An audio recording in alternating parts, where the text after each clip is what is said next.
welcome to UpStreet Online.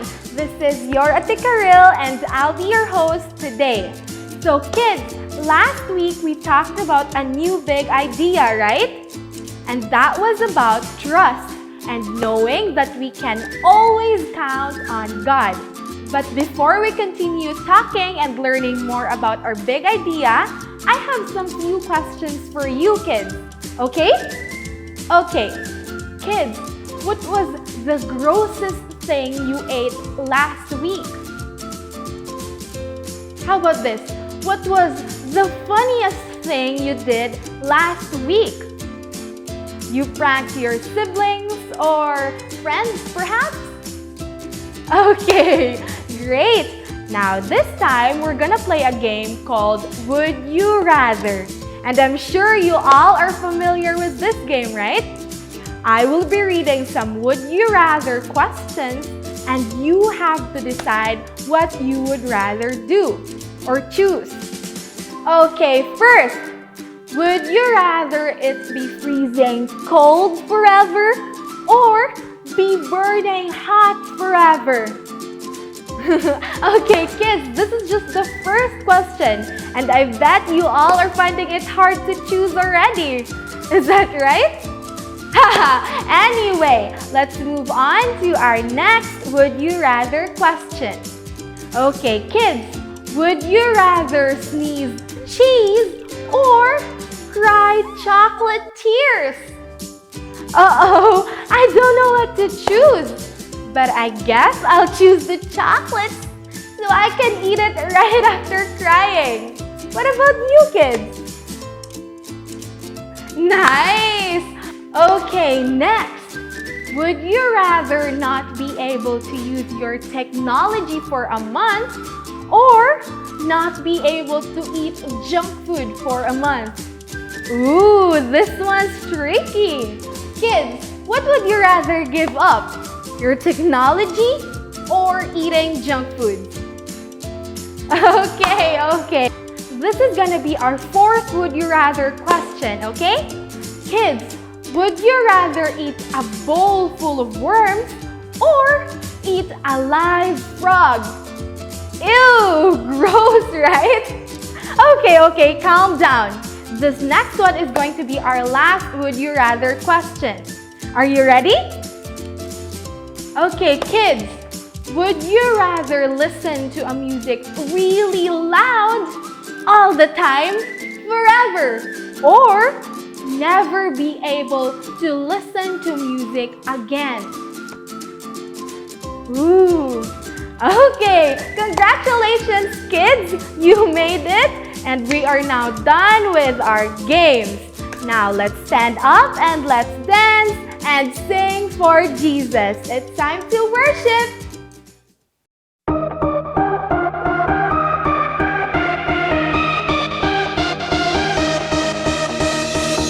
You spoke one word and the dark became light.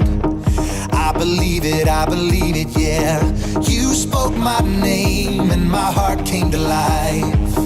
I believe it, yeah. I wanna sing about it, I wanna scream and shout it. I'm gonna sing it right now. At the top of my lungs I sing. With all of my heart I will praise you.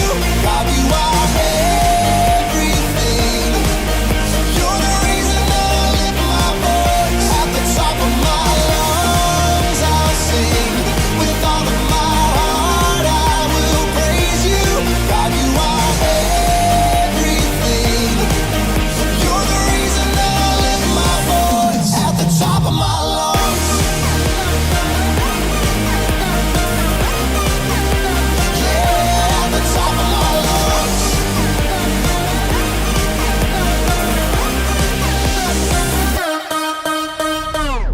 You're all I need every day in my life. I believe it, yeah. You're all I need, always here by my side. I believe it, yeah. I wanna sing about it, I wanna scream and shout it. I wanna sing it right now. At the top of my lungs I'll sing. With all of my heart I will praise you. God, you are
our part 2 about Joseph's life.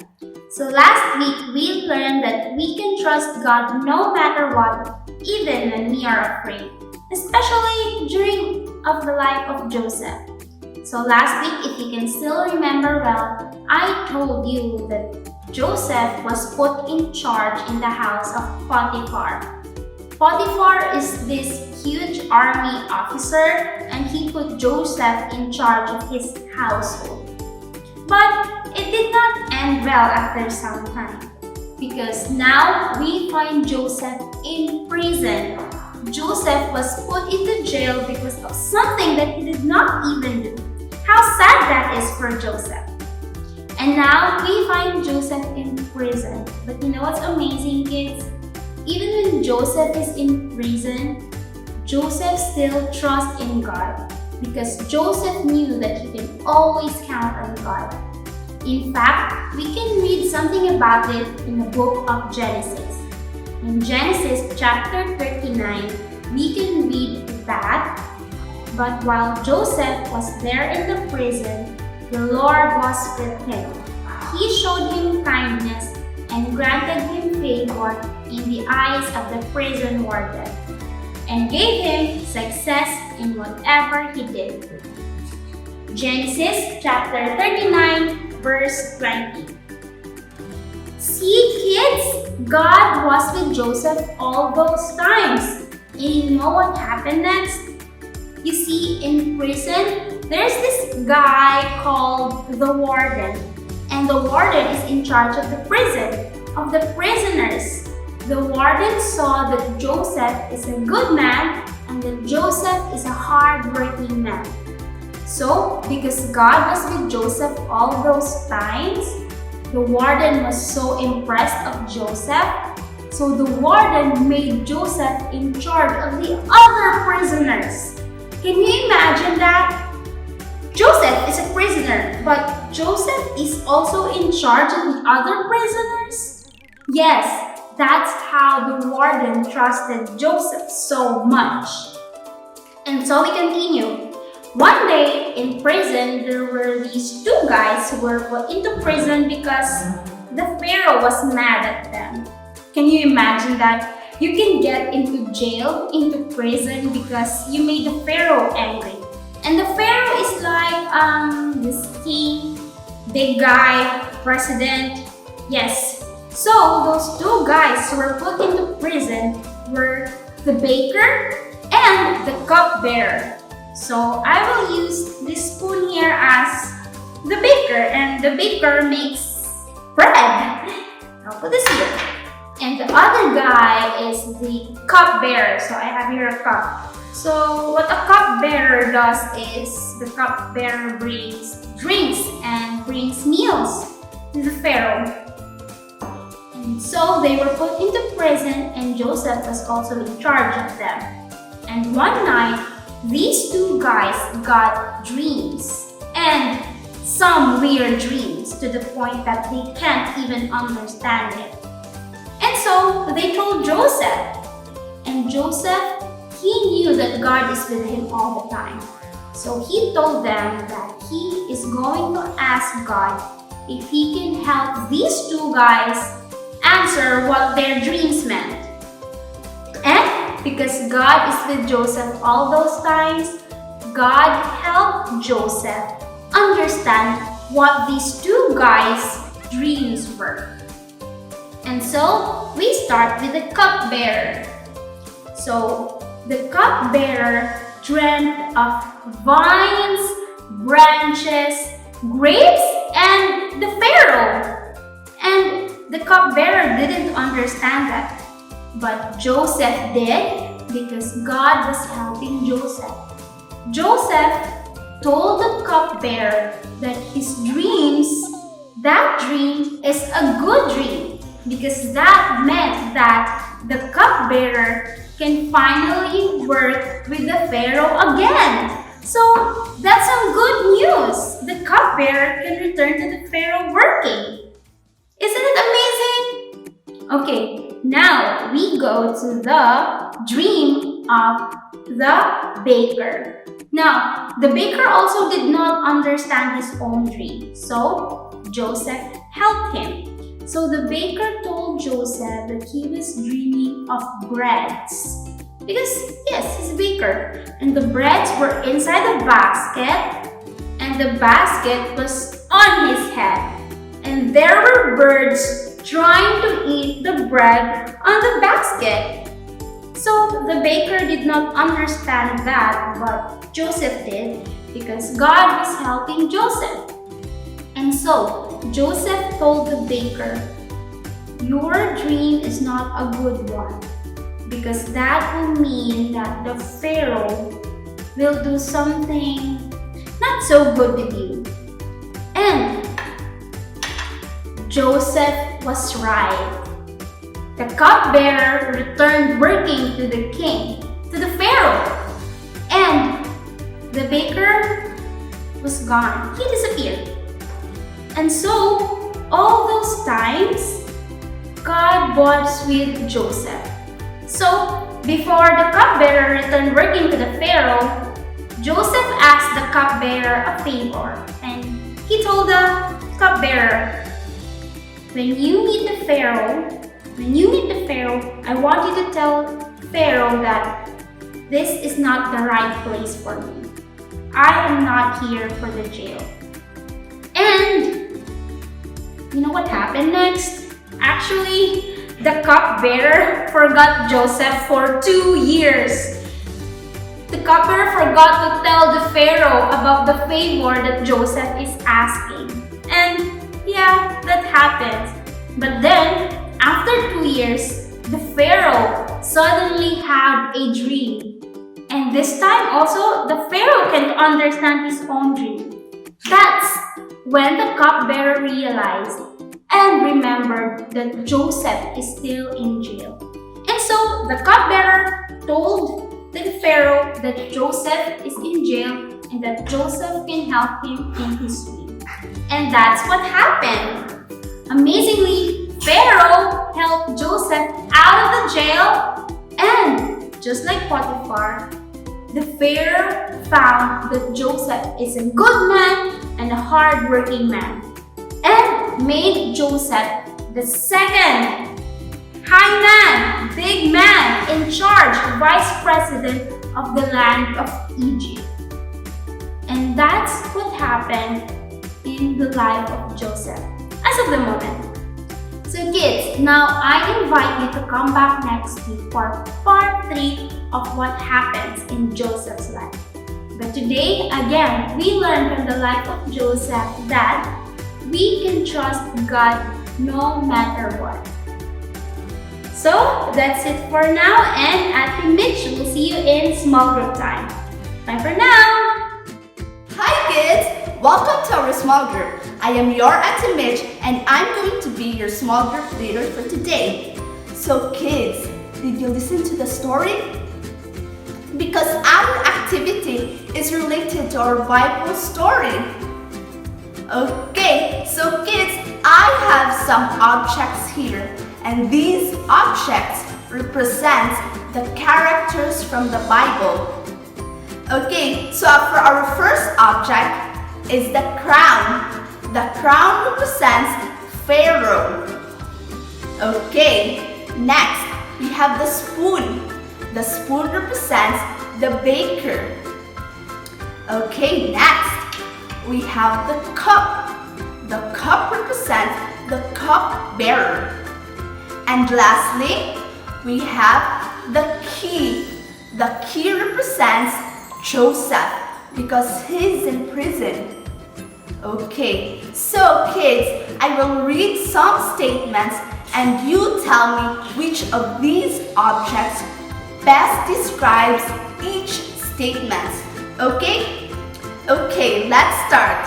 For our first statement, I had a dream about bread and baskets and birds eating all the bread. So which of these objects best describes that statement? Okay, we have the spoon. The spoon represents the baker. Very good. So let's move on to our next statement. I told Pharaoh, there's a guy I know from prison who can help. So which of these objects represents that statement? Okay, we have the cup. The cup represents the cupbearer. Very good. So let's move on to our third statement. Okay, I had a dream that no one could interpret. And Joseph told me what God said it meant. So, what do you think best describes that statement? Okay, we have the crown, which is Pharaoh. Okay, we are down to our last statement. I was not having a fun time and had to trust God no matter what. Okay, which of these objects best describe that statement? Okay, we have the key, which is Joseph. Okay, kids, that was very good. So kids, thank you so much for participating and listening to our small group. I hope you learned something and see you next week. Bye! Hey kids, parents, volunteers, and friends! Thanks so much for joining us here on UpStreet this Saturday. And if you want to know more and learn more about our big idea, trust, knowing that we can always count on God, then I invite you to watch and join us again next Saturday, 10 a.m. Okay? This is your Tikaril and goodbye for now! Proverbs chapter 3, verses 5 to 6. Trust in the Lord with all your heart and lean not on your own understanding.